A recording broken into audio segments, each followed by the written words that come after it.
అలాంటి సాధారణమైన వాడిని చెప్పున్నా మీరు నమ్మకండి, అది అబద్ధం. కానీ ఒక విషయం మాత్రం ఖాయం, నేను చెప్పబోయే ఈ కథ ఓ అమ్మాయి గురించే. అదిగో ఆ అమ్మాయి, మా పక్కింటి అమ్మాయి. పేరు మేరీ జేన్ వాట్సన్. ఆడపిల్లంటే ఏమిటో తెలియకముందే తను నేను ప్రేమించాను. అదిగో ఆ అమ్మాయి పక్కన కూర్చుంది నేనే అని చెప్పాలనుంది, కానీ నాకు అంత అదృష్టం లేదు.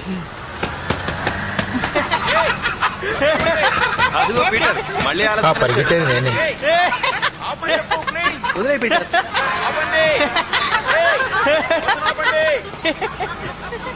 పాపం అతను చాలా దూరం నుంచి పరిగెత్తుకుని వస్తున్నాడు.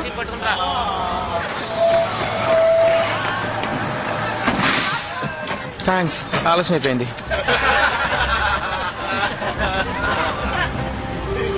వాడిని చూసావా, వీడెప్పుడు ఇంతే. ఇక్కడ కూర్చున్నావనే ఆశపడకు. ఇంకెప్పటికీ మారవా పీటర్? వాడు నీకు నచ్చాడా?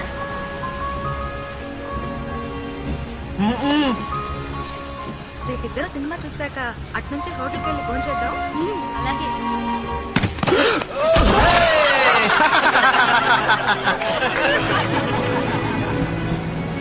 ఇలాంటి